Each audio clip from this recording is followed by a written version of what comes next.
Aqui comigo, Denise Rotenburg e Leonardo Cavalcante, do Correio Brasiliense, que realiza este programa com a TV Brasília, Empresas do Diário Associados.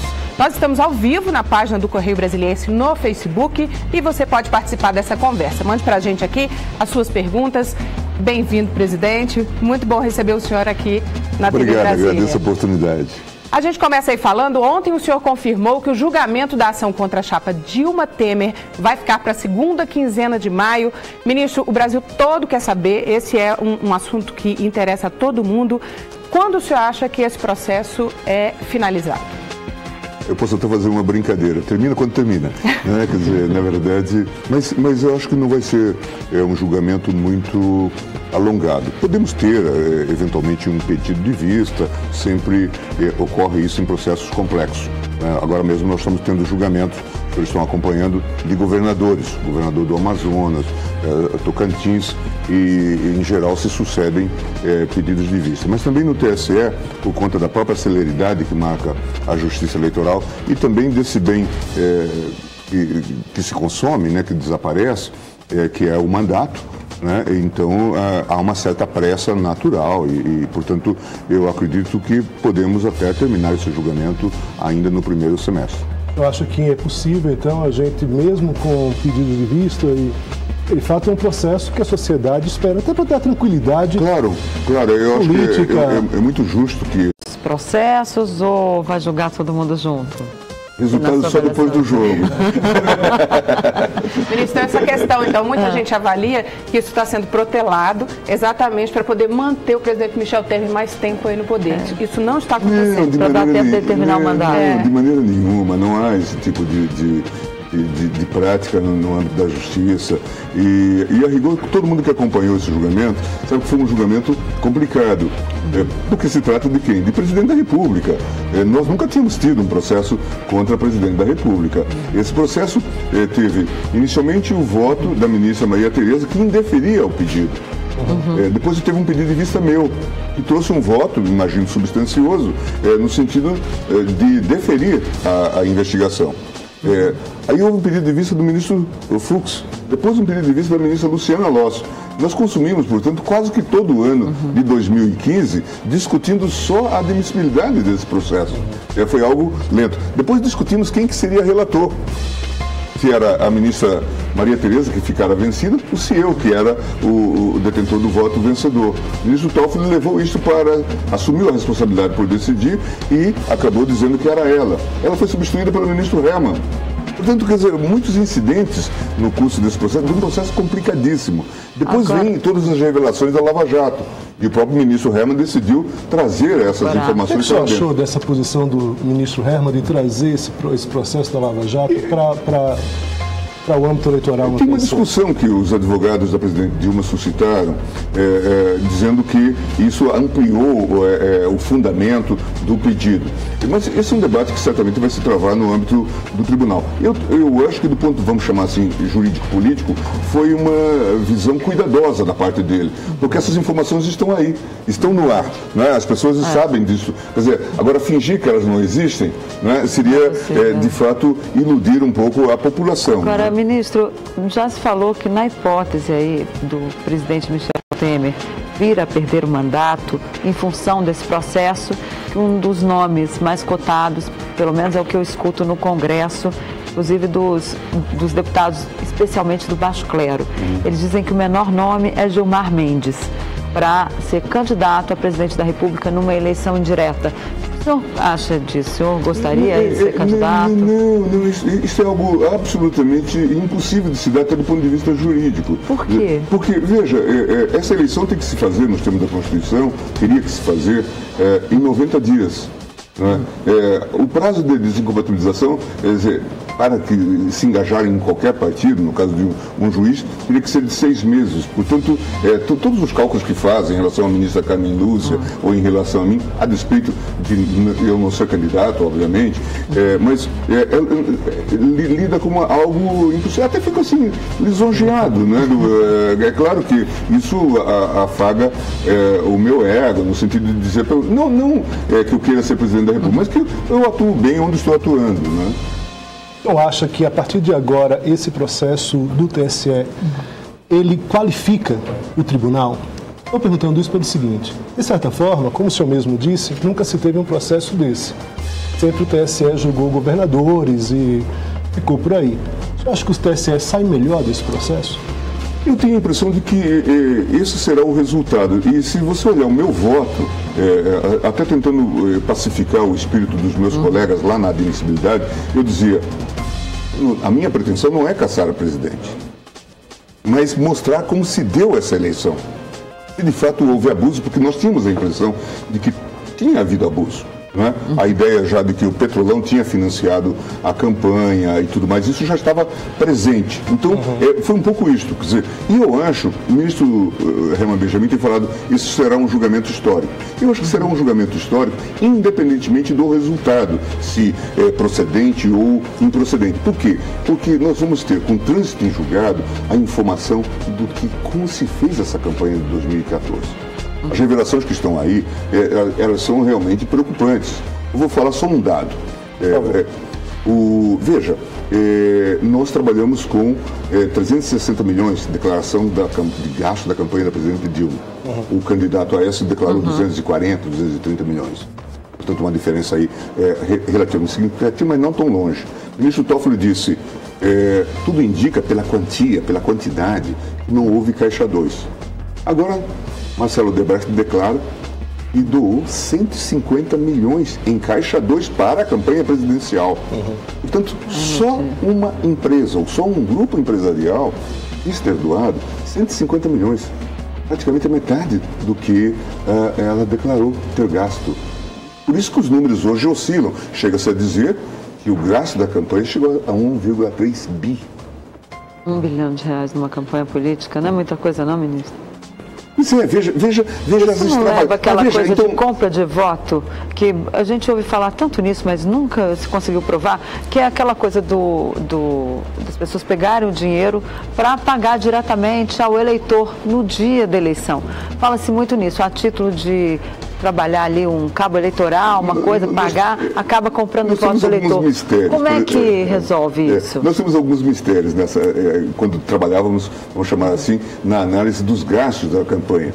Porque apareceram aquelas empresas fantasmas, aquelas empresas que praticamente não existiam, uma Focal da vida, sediada em São Bernardo. Uma gráfica de campanha. Isso, uma gráfica que não tem gráfica, e que prestava serviço de montagem de palanque, quando montagem de palanque já não se faz. Na verdade, era o início desse processo no TSE, antes da Odebrecht. E que recebeu 26 milhões de reais. Portanto, já bastante dinheiro, né, se nós levarmos em conta o que isso significa.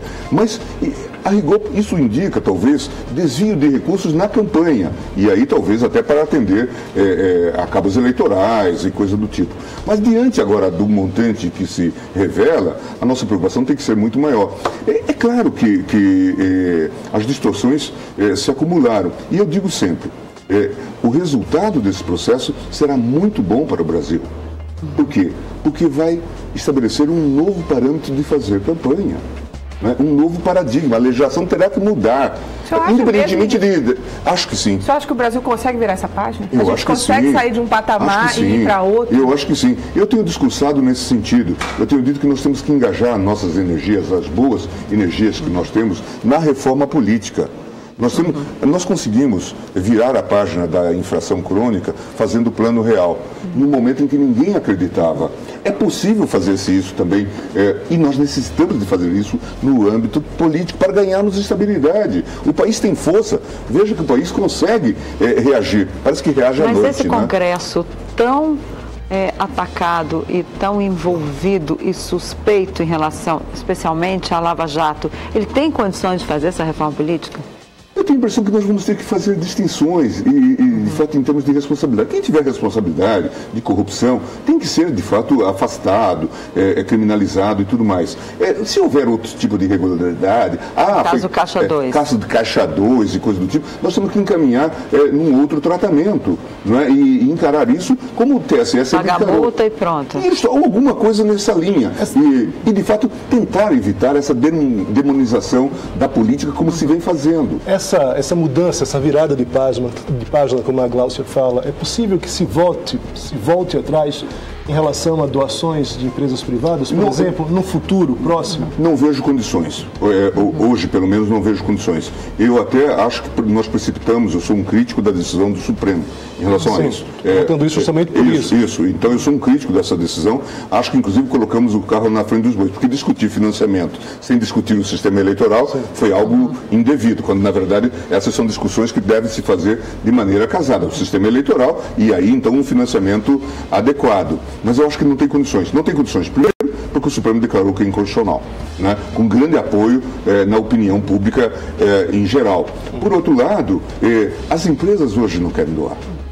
Elas não têm ânimo de participar desse processo, inclusive por conta da criminalização, às vezes injusta.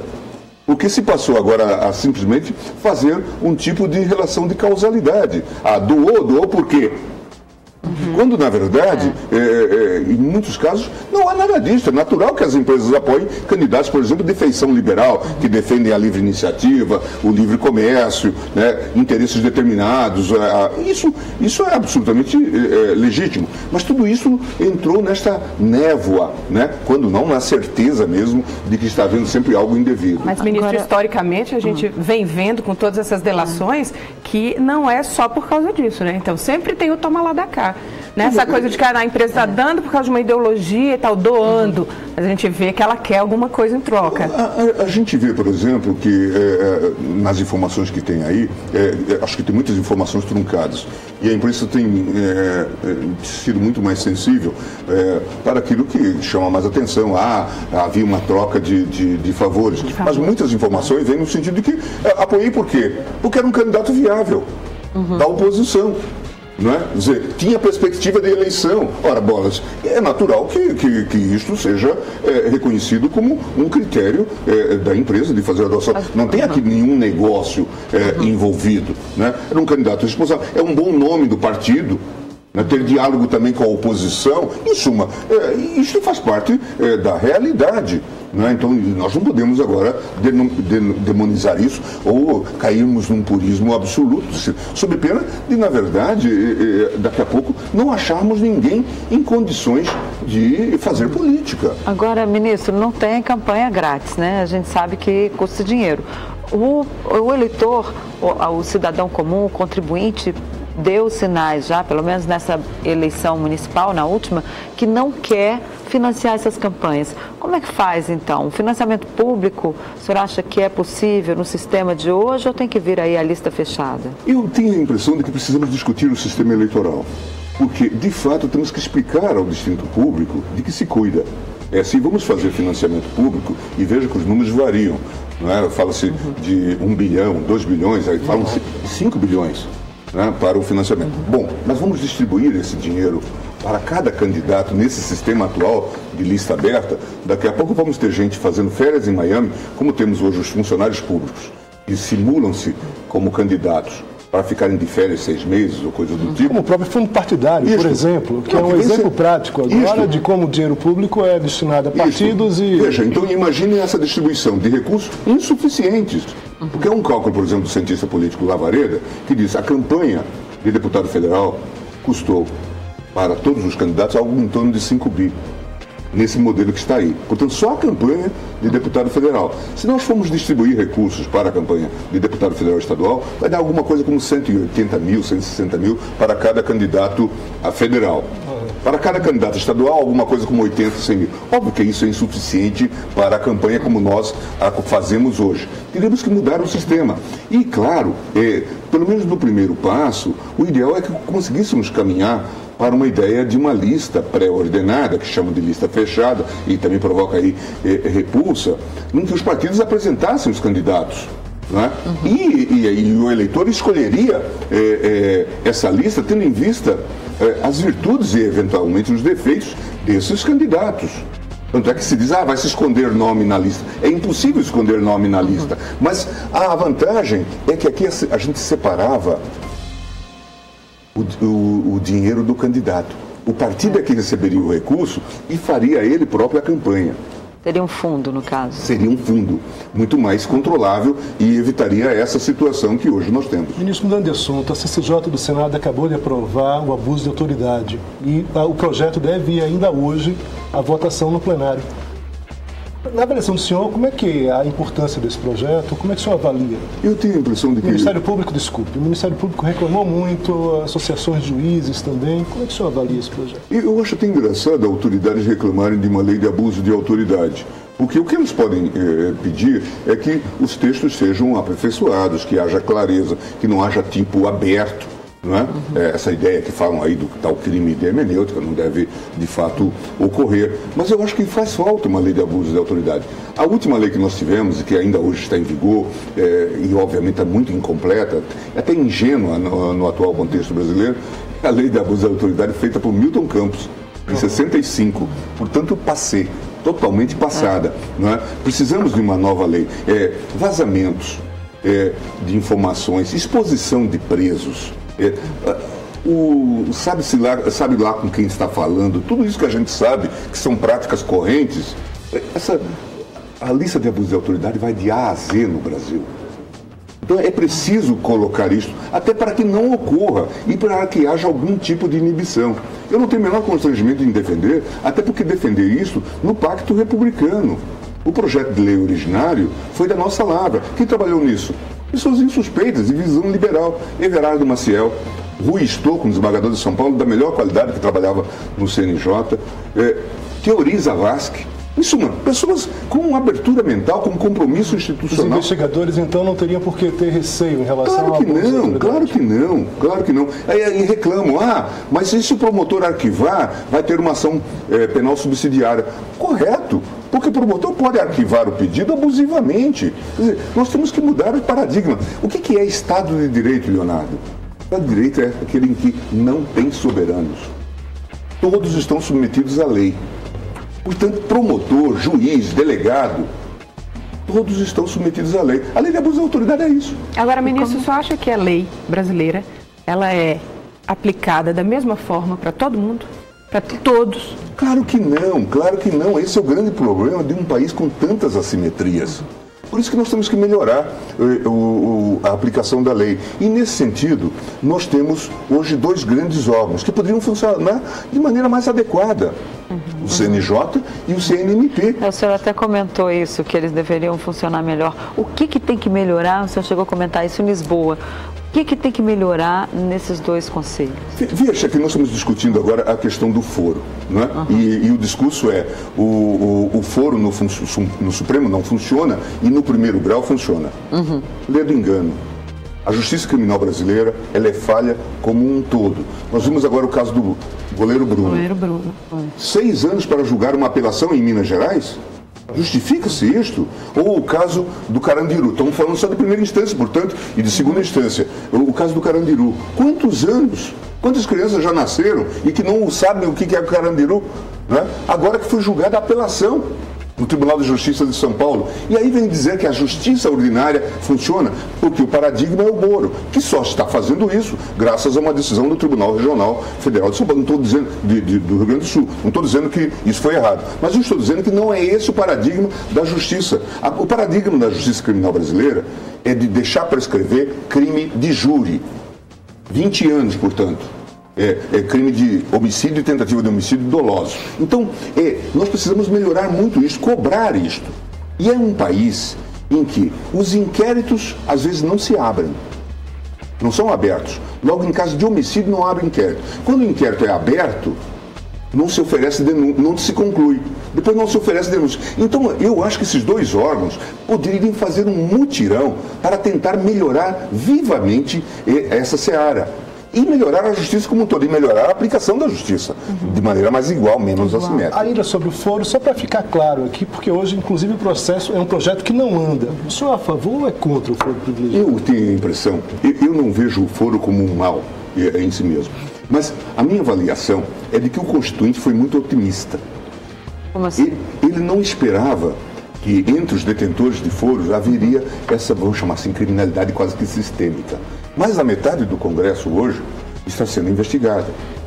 Vamos colocar aí que há muita injustiça e tudo mais, mas veja, tudo isso sobrecarrega sobremaneira o Supremo Tribunal Federal. Agora, passar para o primeiro grau também não é a solução de maneira automática. Por quê? Porque a rigor, eu me louvo, por exemplo, na experiência do mensalão. Nós dividimos processos. O Mensalão foi julgado no Supremo. Os processos que estão por aí continuam por aí. Aqueles que foram separados para julgamento. Portanto, mostra que aqui também há uma assimetria. Outro dado, passar para o julgamento, para a justiça estadual, determinados dignitários, vamos chamar assim. Eu vou lembrar só um caso que é emblemático para não falar de casos recentes. Hildebrando Pascoal. Ele só foi pego quando ele veio para Brasília. Enquanto ele reinava no Acre, Portanto, é só quando ele se torna visível. O foro por prerrogativa de função faz com que essas pessoas que, em princípio, são intocáveis, elas passam a ser atingidas e atingíveis. Olha, por que tanto político enrolado que é o foro, ministro? Por conta, na verdade, primeiro, de maior segurança. O Supremo não sai fazendo prisões por aí, é caso raro.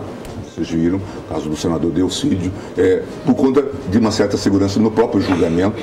O recebimento da denúncia entre nós é solene, nós discutimos o recebimento, isso não se dá em primeiro grau.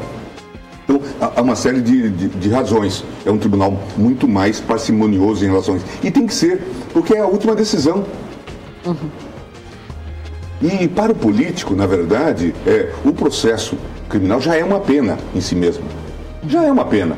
Porque ele já fica... Eu tenho conversado com governadores, por exemplo, ou senadores, que dizem que a sua popularidade evaporou-se no momento em que ele foi colocado na lista. Né? E justa ou injustamente. Então, na medida em que você tem um juiz muito performático, midiático e tudo mais, e isso pode ocorrer, é óbvio que o dano... Isso está ocorrendo nesse momento? Isso ocorre. Mais especificamente, em relação ao Moro, está ocorrendo? Tem ocorrido, sim, em relação a vários casos, não só, não sei se de atribuir a ele, mas aos procuradores, mas veja que há um vazamento sistemático, que vocês sabem de onde vem. Que ressalva o senhor faz, ministro, em relação à Operação Lava Jato? O que você acha que tinha que ser diferente? Eu tenho a impressão de que é uma operação importante. Eu acho, inclusive, que nós devemos muito, o Brasil deve muito a isso. E até a Operação Lava Jato. Até eu digo o seguinte, vocês conhecem meu discurso em relação a isso. Eu acho que, a despeito de todas as mazelas, nós estamos chegando agora a 30 anos da Constituição de 88, num quadro de fortalecimento institucional. E isso é um bom sinal. Por quê? Porque talvez a gente tenha estruturado, vamos chamar assim, uma poliarquia. Ministério Público autônomo, Judiciário autônomo, etc. Mas eu digo o seguinte, TCU e tudo mais, tem uma série de órgãos que cuidam de controle. Em relação à Lava Jato, eu fico assim um pouco envergonhado. Eu fico, digamos assim, com um sentimento duplo. Satisfeito de termos descoberto esse quadro de corrupção sistêmica, né? Praticamente um tipo de estatização ou privatização da corrupção, não sei como que a gente expressa isso, né? Diante de todas essas informações. Até a nossa política internacional passou a ser feita, né? A política comercial via dada empresa e com recursos públicos e tudo mais, segundo as revelações. Mas eu fico também muito frustrado pelo fato de nós termos demorado tanto para descobrir.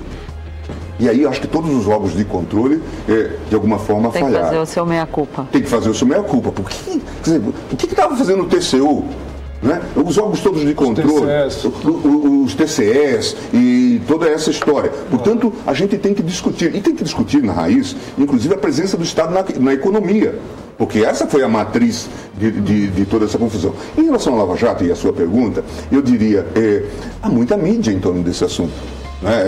E claro, eu estimo gente jovem, se achando um pouco Deus, né, nesse processo, sem controle algum, né, porque não tem órgão de controle, a Procuradoria da República não tem uma senioridade para controlar essa gente, tanto é que eles desafiam o Procurador-Geral e tudo mais, né? Então é natural, muita gente animada a bater palma para maluco dançar, então isso tudo, né, a mídia ajuda muito. Agora, também... Os tribunais amedrontados, né? Veja, o STJ tem 2 ministros, acho que injustamente, diria eu, o antigo presidente e o Marcelo Navarro, investigados na Lava Jato. Isso quebrou a autonomia do STJ, que não concedeu habeas corpus nessa matéria. Tem muita gente que diz que, na verdade, no caso da magistratura, é pouco investigado em relação à Lava Jato. Seria bom que fosse, e que isso viesse à tona. Que é muito pouco. Os casos são muito menores em relação ao todo dos fala-se muito nisso, mas enquanto sempre se fala que vai haver um nome, agora se fala que no Rio de Janeiro vai aparecer a lista do Cabral e coisa do tipo, era bom que se revelasse.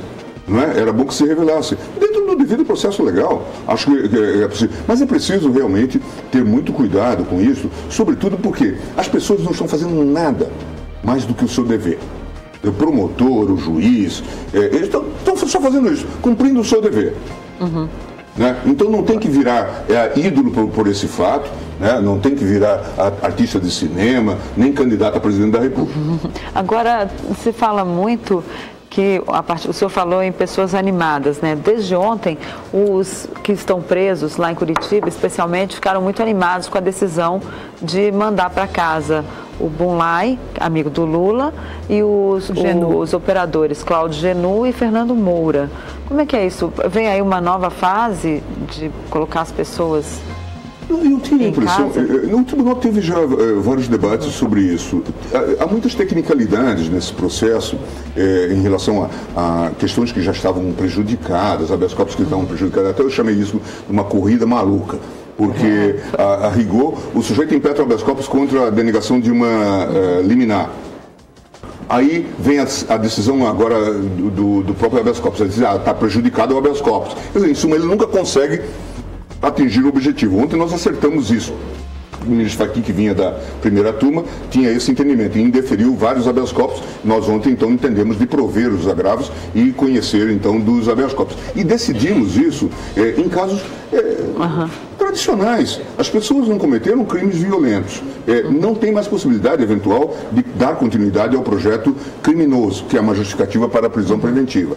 O caso do Bunlai tinha razões também de saúde. No caso dele, de saúde. Mas dos outros dois ministros, não tinha saúde. Não era o caso de manter essas pessoas presas? Os outros, um foi o Fernando, né? Um foi o Genu. E outro o Cláudio Genu.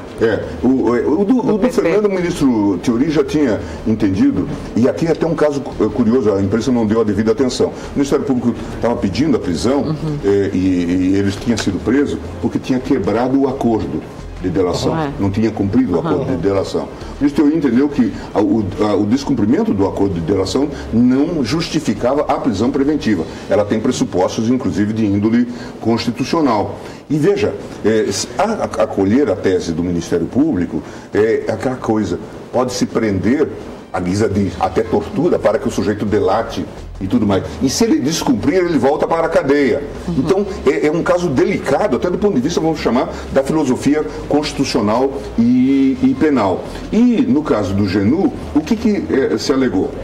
Primeiro, que já em dezembro se tentou obter um habeas corpus via reclamação. O ministro Fachin disse que iria trazer o habeas corpus, que já estava com ele. Só que, em seguida, ele indeferiu o habeas corpus.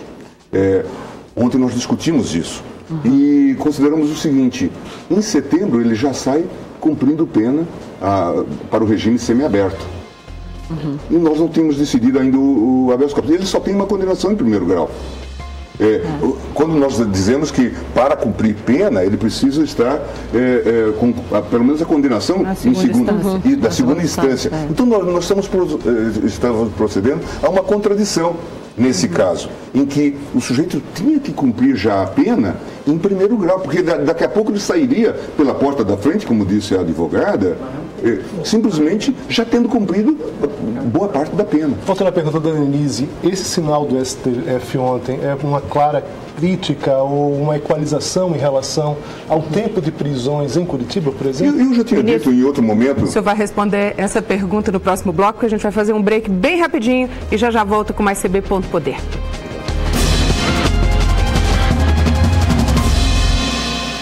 A Smart Hyundai quer você de carro novo e por isso preparou super ofertas para você aproveitar. Venha conferir de perto. HB20 Comfort 2017 completo por apenas R$ 39.990. HB20 Comfort Plus 1.6 2017 completo por apenas R$ 49.990. Hyundai Creta a partir de R$ 72.990. Toda a linha HB20 com taxa zero. Aproveite! Quer mais? Acesse nosso site smart.com.br e confira outras ofertas que preparamos para você. Smart Hyundai 916 Norte e CIA Trecho 1. Sol, calor, churrasco. Para ficar perfeito mesmo, só faltou a piscina. Na LF Piscinas você realiza seu sonho. Piscina de fibra 8x4 metros, mais conjunto filtrante, casa de máquina, bomba, filtro, kit de dispositivos, mão de obra de instalação, mais escavação do buraco. Tudo isso por apenas R$ 12.900 em 10 vezes sem juros. É isso mesmo que você ouviu. Sua piscina em 10 vezes sem juros. LF Piscinas 33524009. Estou na melhor fábrica de camisetas promocionais do DF, a Casa das Camisetas. Aqui você encontra camisetas personalizadas para eventos, empresas e publicidade.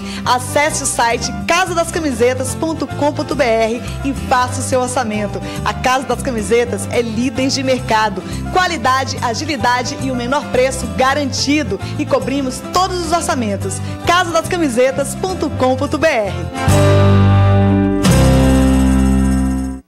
Imagine ter uma vista dessa. É um sonho, né, gente? Conheça hoje mesmo os apartamentos decorados e confira de perto a qualidade que só a Via oferece para você. O prédio, que já está prontinho, ainda conta com salão de festas, espaço gourmet, brinquedoteca, além de academia completa. São unidades de 2, 3 e 4 quartos com preços inacreditáveis, a partir de R$ 242 mil, com taxas atrativas de verdade, até 30 anos para pagar. Daqui a pouco tempo, o Alphaville Brasília vai ter escolas, universidades, centro empresarial, shopping de grandes marcas e até hospital. E tudo isso, gente, a apenas 20 minutinhos da Ponte JK. 23 milhões de metros quadrados com lagos e muito verde, segurança 24 horas, padrão internacional de arquitetura e urbanismo. Seja muito bem-vindo ao Alphaville Brasília. Via, marca de solidez, qualidade e tecnologia. E a gente volta com o segundo bloco do CB Ponto Poder, que hoje recebe o ministro Gilmar Mendes, presidente do TSE. Ministro, você pode então agora responder a pergunta. Léo, refaz a pergunta para a gente. Por favor. A decisão de ontem, ministro, em soltar os envolvidos na Lava Jato, pode ser uma resposta, pode ser vista como uma resposta, uma equalização ao tempo de prisão nos casos de Curitiba? Eu diria até que eu acho que o Supremo demorou um pouco a tomar uma posição, por conta dessas tecnicalidades a que já me referi. Um habeas corpus não cabe por conta desta razão ou de outra. Eu já tinha dito até, quando do julgamento do GNU em dezembro, que nós tínhamos um encontro marcado com essas prisões alongadas de Curitiba. O encontro ontem se deu e acredito que vamos ter desdobramentos. Ministro, agora só para a gente completar, eu particularmente acho esse tempo de prisão muito pouco para quem é corrupto, para quem desviou dinheiro público. O que o senhor acha a respeito disso? A prisão provisória, ela tem, a prisão preventiva como tal, ela tem pressupostos.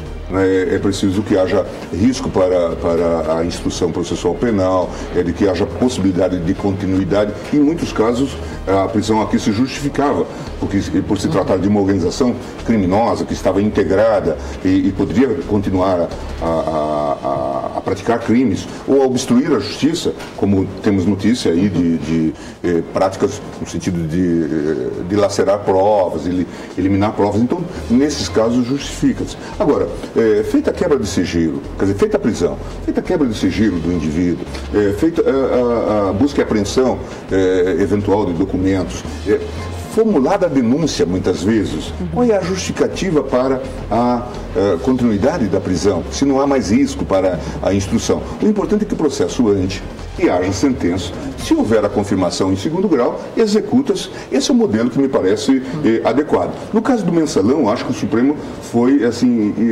extremamente didático. Não houve prisão de ninguém, agora todos cumpriram pena. E veja, não era o Zé das Couves, eram pessoas expressivas, não é? A partir do próprio Zé Dirceu. Que continua preso hoje, né? Que continua preso agora por outros fundamentos. Ok, ministro, nosso tempo acabou. Muito obrigada pela presença do senhor aqui. Obrigada. Léo, Denise. O CB Ponto Poder de hoje fica por aqui, mas a gente se vê na terça e quarta-feira que vem ao vivo com mais bastidores da política local e nacional em entrevistas exclusivas. Lembrando que o CB Ponto Poder é uma parceria entre Correio Brasiliense, TV Brasília e Rede TV, ambos dos Diários Associados. Obrigada pela sua companhia. Até semana que vem.